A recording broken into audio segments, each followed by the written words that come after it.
Welcome, my name is Casey Davenport. I am an engineer at Tigera, and I'm one of the core developers on Project Calico. I want to talk today about navigating the container networking jungle. I'm going to walk through some common pitfalls that we at Tigera have seen, and tell you how you can avoid those. So I like to start by reminding people that networking is important. It used to be that the network was really just what got users to your application. But our applications have grown. We've started using containers, microservice-based architectures, and what that means is that our code doesn't fit on a single machine anymore. So where the network used to be what got users to your application, it's now actually a critical part of your application itself. So, when your network is slow, your application is slow. When your network is hard to debug, it means your application is hard to debug. So networking is important. I want to walk you through a brief history of enterprise networks. So 20 years ago, there was the enterprise, and they had a network that looked like this. They had a bunch of bare metal servers. They were running their code directly on these servers, and each server was connected to their physical network. Now, this being the enterprise, they realized pretty quickly they should probably have some kind of security. The way they implemented that was with a physical firewall device in their physical network.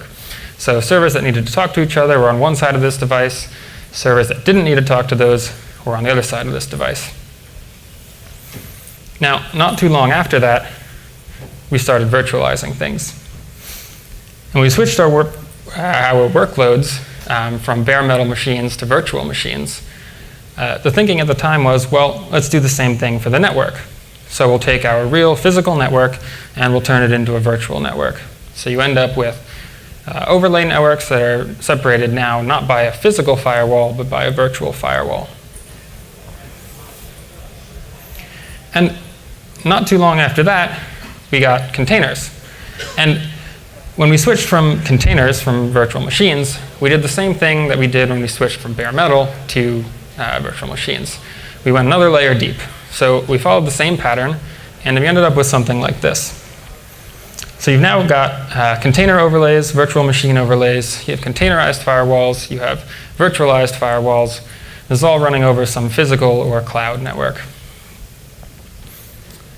And there's some real problems with this approach. The first being complexity, right? It's really hard to look at this and know what's going on. And when something goes wrong with your application or in the network, it's hard to tell where exactly the problem is. You don't know if it's in one of your container overlays or in your containerized firewall. You don't know if that's in your virtual firewall somewhere, if it's a problem in the underlying physical network. And like I said before, when your network is hard to debug, your application is hard to debug. The second problem with this is performance. So each overlay that you add to your network has a non-trivial performance hit, and this matters to enterprises. And in this model, we actually end up with stacked overlays, multiple levels of overlays, each one contributing their own performance hit. And the third problem with this, which might not be quite as obvious, is security. So we added all this complexity to the network, and it was all in the name of increasing security. But when it comes down to it, there are still major flaws with this approach. So the first being that overlays are inherently dumb. They don't know what the needs of your application are. They just know that these workloads need to talk to each other. So the kind of level of isolation they give you for your workloads is rather coarse-grained. If an attacker gets access to one container on one overlay, then they have free reign over all the other containers on that overlay because there's nothing managing the connections between those workloads. And the second is that each firewall is itself a single point of failure. So if somebody can get through one of your firewalls, there's nothing on the other side stopping them from getting that entire overlay on the other side. So that was a very quick and simplified version of 20 years of networking history, but it was meant to display that it's really easy to get lost out in the networking jungle. And each of those decisions was made at the time, was considered the right decision. But the end result is that you end up with something that's overly complex, something that doesn't perform well, and something that isn't actually that secure. So the question now is, can Kubernetes show us the way out? So from the very beginning, Kubernetes brought with it some new paradigms. It had a simplified service model, simplified way of thinking about your workloads, and with that was a simplified networking model. So in Kubernetes, every pod gets its own IP address. Each pod can talk to every other pod on the network. And crucially, each pod sees the same IP address for itself as the other pods see for that pod. So this is vastly simplified and comes with a lot of benefits in terms of reducing that complexity in terms of performance and debuggability of your network. And it doesn't make any claims about how you do this. You can do it with a single pod overlay network, or you can do it by attaching each of your pods to a physical or a cloud network. So this is great. It solves the complexity problems and performance problems we had with the previous approaches. But there's still an issue of security. So in this model, every pod can talk to every other pod. So given this is your Kubernetes cluster, you've got a whole lot of different connections that are possible. And most of those actually aren't useful for your application. And what that means is that if a bad guy gets into your network, then they have free reign to access whatever they want. So what we really want to do is eliminate all those connection paths so that only the bare minimum set of connections that are useful for our application remain. And this makes it really hard for attackers to infiltrate your network. So this is great in theory, but it's really hard to do just using overlay networks as the isolation mechanism. This is, this diagram is simplified, but it's very fine-grained. So Kubernetes has an answer to that, and it's called network policy. And for those of you who aren't familiar with it, network policy is a Kubernetes resource, and it's a way of defining at a very high level, in a declarative way, what groups of pods should be able to talk to which other groups of pods and how. So what Kubernetes network policy lets you do is take a cluster like this, where you've got a whole bunch of different pods, across different namespaces, full mesh connectivity, and maybe turn on to something like this, where pods can't communicate across namespace boundaries. Or even, whatever funky custom isolation that your application requires.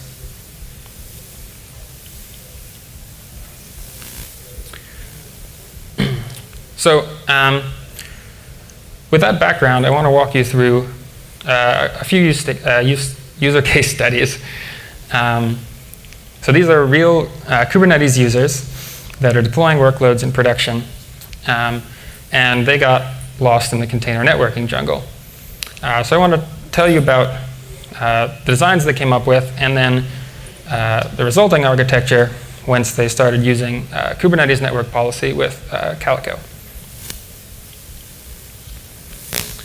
So the first example is a well-known SaaS provider, and they were in the process of moving all their virtual machine-based workloads to Kubernetes.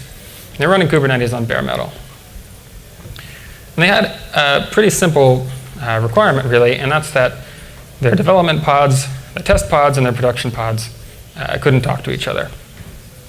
So they designed and implemented something, and what they built was 3 separate Kubernetes clusters with physical firewalling between the 3 clusters so that they couldn't talk to each other.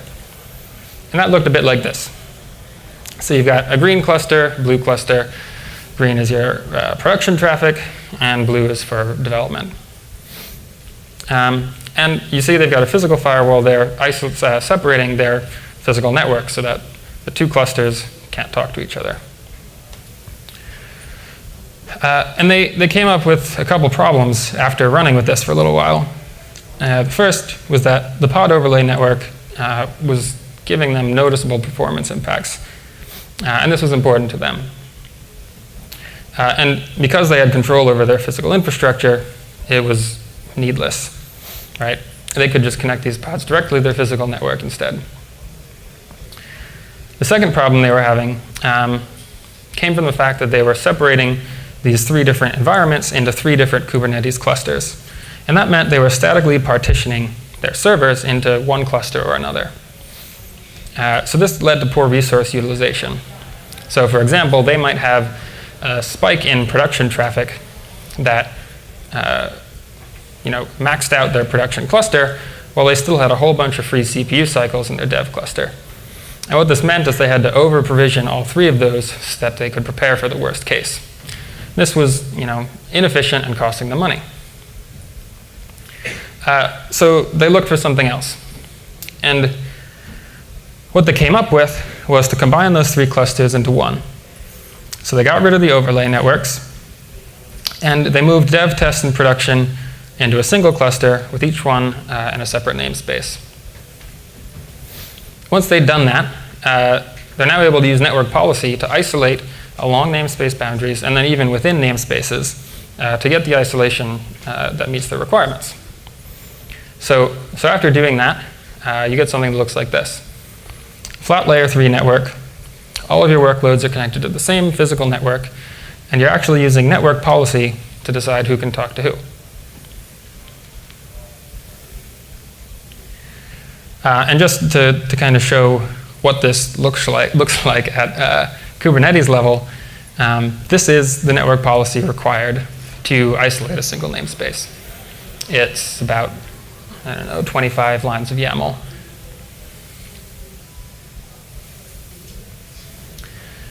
So the second case I want to talk to you about is a large financial corporation, and they're trying to deploy a traditional 3-tier application. So when I say 3-tier application, I mean they've got a set of workloads that are their front end, a middle tier that comprises all of their business logic and does the secret sauce, and they've got a 3rd tier, which is their database. This is the way that people have deployed web applications for a long time. And they want to isolate between these tiers so that only adjacent tiers can talk to each other.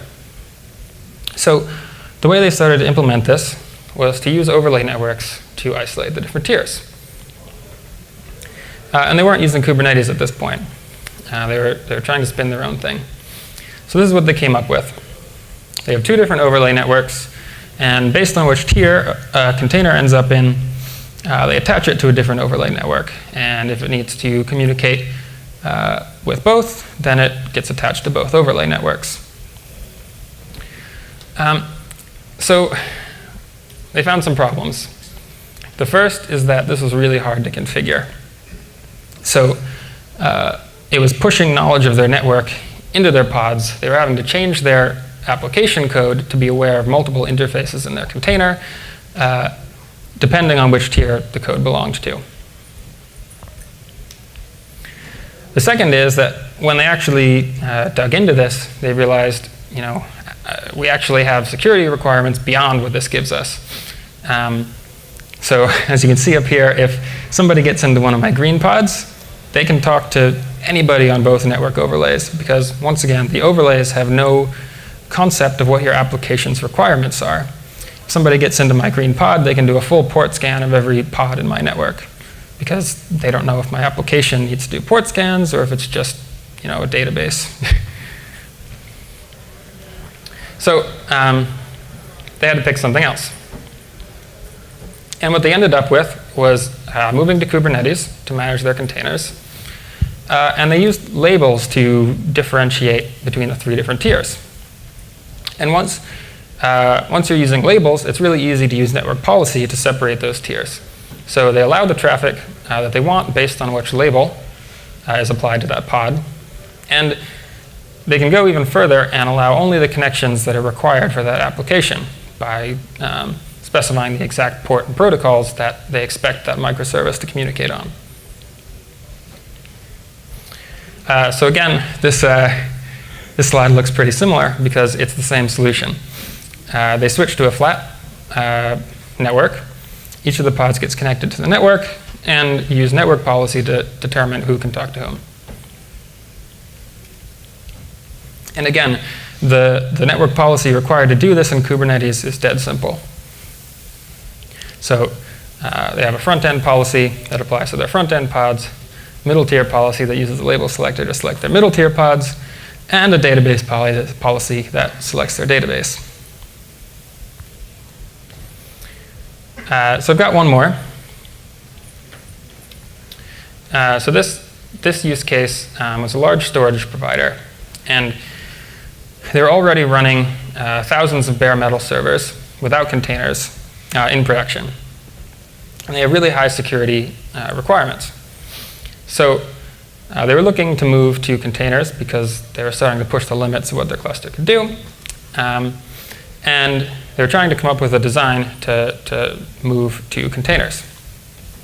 So what they've got at the moment is a bunch of bare metal servers, no containers, each one attached to a physical firewall device. They've got some custom automation scripts that are watching the code that's deployed on these servers and updating the firewalls accordingly. This is working fine at the order of 1,000 servers. But they want to move to containers and they want to start using microservices. So what they were looking at was something like this. But they knew even before they got to deploying that there could be problems with this approach. The first is that traditional automation is slow. When you've got a bunch of bare metal servers and you're deploying your code to bare metal, you don't have a whole lot of churn in your network. But one of the attributes and one of the benefits of things like Kubernetes and containers is its dynamic nature. Right? You can dynamically scale and schedule different workloads all across your cluster, and keeping up with this churn is difficult using traditional automation methods. So it was really hard for them to keep these firewalls up to date. The second is that they were moving to a vastly larger number of workloads, and trying to enter all of those firewall rules into their physical firewall devices meant they were running out of room in the devices themselves. So, isolating with physical firewalls was not going to work for them.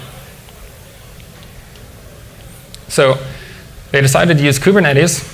So they're going to scrap their custom automation scripts to manage their containers. And then once they do that, they can use network policy to replace those firewalls. So deja vu. Looks exactly the same. Flat layer 3 network. Each container is attached to the network, and they use network policy to isolate. And they've removed all the firewalls. Now, you probably noticed that each of these three solutions looked exactly the same. And I think that's really a testament to the power of this model, right? You can take three separate problems and reduce it down to the same network topology and a very flexible network policy API to solve those three different problems. And again, the policy used to do this in Kubernetes is really simple. So I have a demo of this in action for you guys, so you can see in a little more detail what this is like. So I'm going to deploy a really simple application on Kubernetes. It's got a Redis backend, and it has a replicated front end that I wrote that will talk to Redis when it receives a request from the client. And when I start it up, you'll see everything can talk to everybody else. This is a security problem, so I'm going to put things in the correct order, make it so that only the front end can talk to Redis and that the client can talk to the front end. So I've got a local cluster running here. because I didn't want to depend on internet connectivity. If you want to try this out yourself, there's a really great way to do it. You can go to stackpoint.io and select Calico, and you'll get a Kubernetes cluster with Calico installed in just a couple minutes. So I've got this demo script, and this is something I stole from the one and only Tim Hockin. Let me, oops, make that a little bigger for you.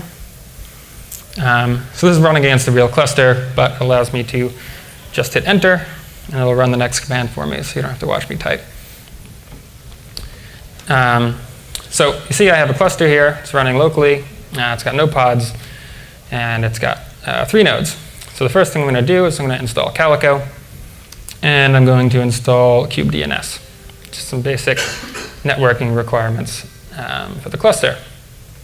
Next thing I'm going to do is I'm going to create a namespace for the demo called demos. And then I'll show you how I'm running Redis. So I'm using a replication controller with a single replica to just run the basic Redis Alpine Docker image. So I'll go ahead and create that. And I'll also create this service to front my data store.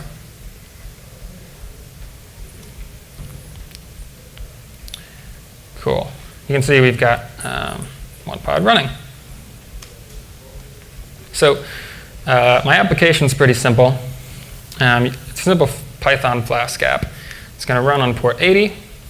And whenever it receives a request, this is genius, it's going to give me some money. So first thing it's going to do is connect to Redis using the Kubernetes DNS entry. And when it connects, it's going to increment the amount of money that I have. If it fails to connect to Redis, it'll print out, I failed to connect to Redis.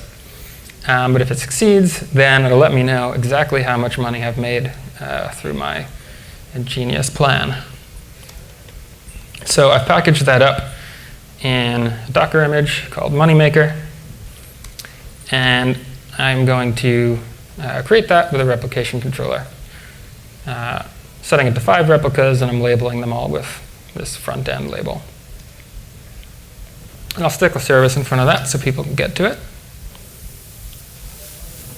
Cool. And you can see I've got 5 of those running. So on the left here, what this is going to do, it's going to SSH into one of my machines, and it's basically going to repeatedly hit my service and tell me the results. If it fails to hit the front end, it'll print out fails to hit the front end. So on the left, you can see it's printing out the host name of each one, so it's getting load balanced across my 5 different instances, and I am making some sweet cash.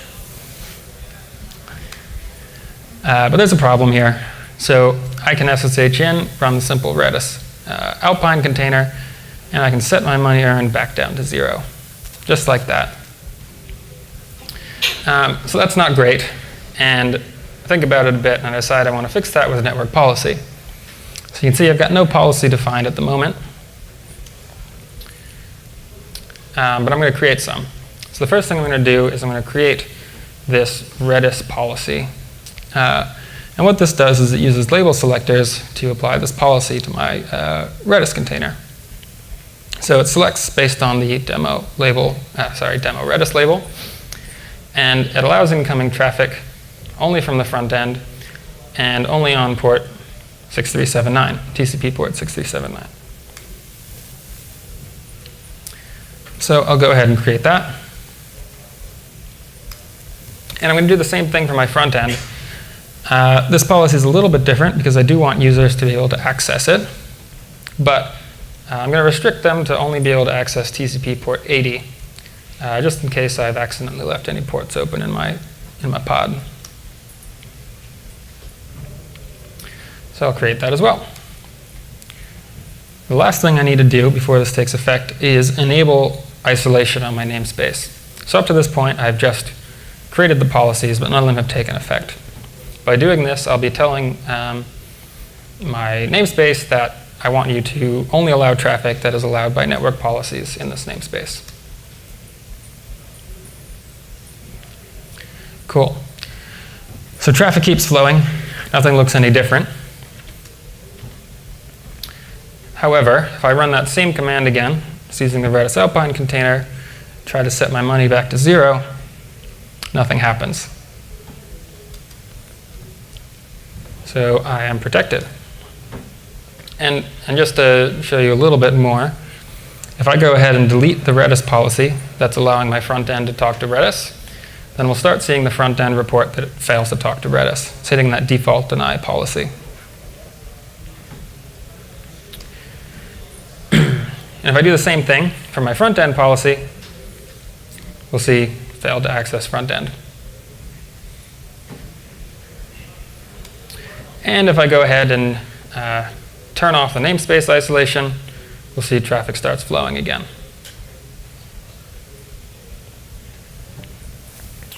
Cool. So hopefully that was enlightening and interesting. If you're interested in trying out Project Calico, like I said, StackPoint Cloud is a great way to try it out. It's really easy. You can also check out the Calico documentation. We've got a funky new docs site. I'm Casey from Tigera. If you're interested in building things like what you just saw, Tigera is hiring, so come talk to me. Check out our GitHub, it's all open source. There's my Twitter, and we've got a public Slack community as well, if you're interested in talking to other users or members of the dev team. Thanks a lot.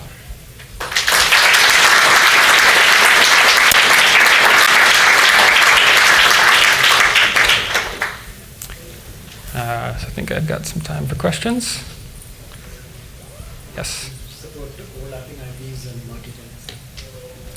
So the question was, do you support overlapping IPs and multi-tenancy? Calico today doesn't do overlapping IP addresses. We have a plan, a technical plan to do that, but we haven't heard really enough user demand for it.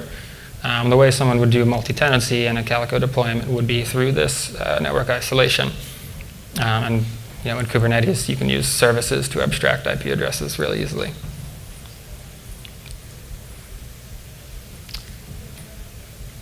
Any other questions? I think there's one in the back first. So, the policy applies only to the service IP or to the pod?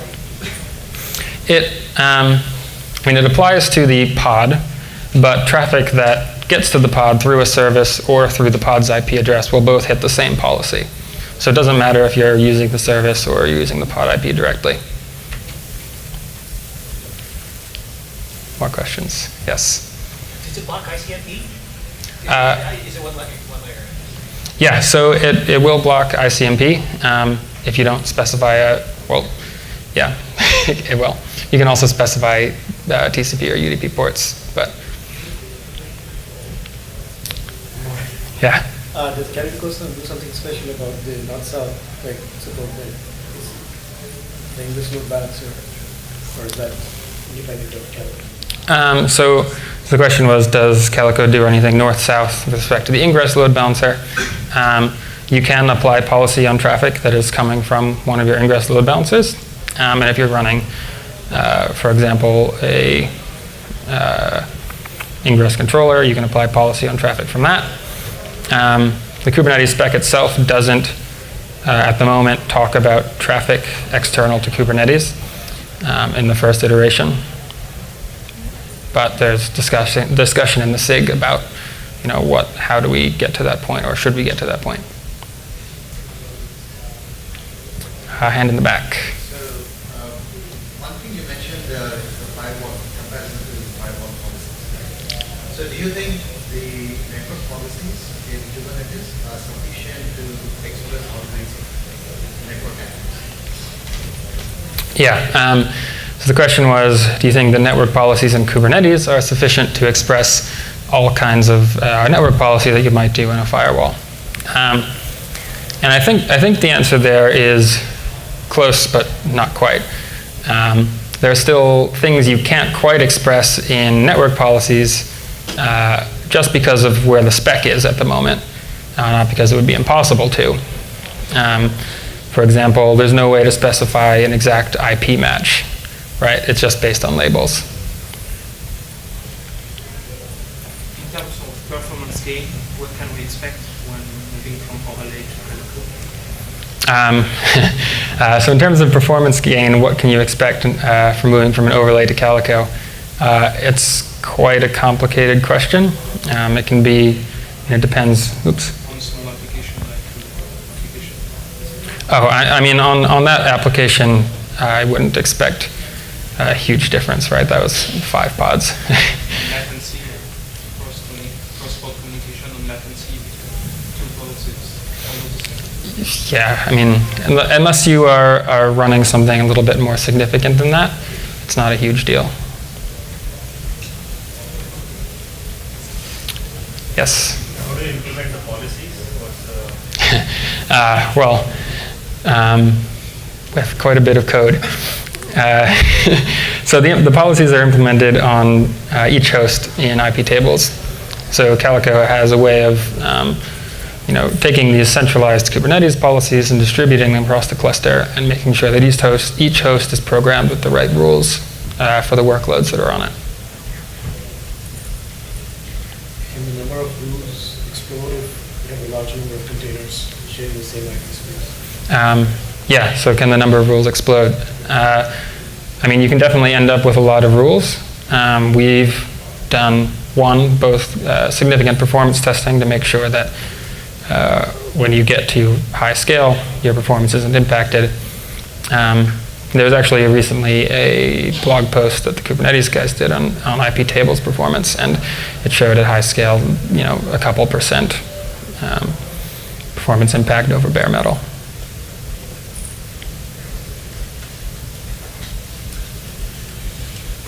You showed an example of ingress policy. Does this work for egress policy as well?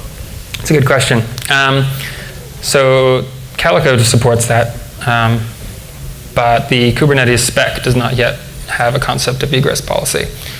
So that's another thing where we've been discussing in the networking SIG, kind of where that belongs. Does that belong as part of the Kubernetes API, or is that something that belongs outside of Kubernetes? But you can expect this spec to evolve, and if you're interested in that, definitely get involved in the network SIG.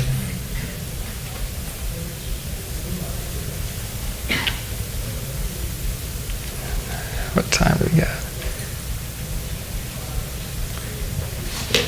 Got any more questions? Great. Well, feel free to come chat with me afterwards, and thank you very much.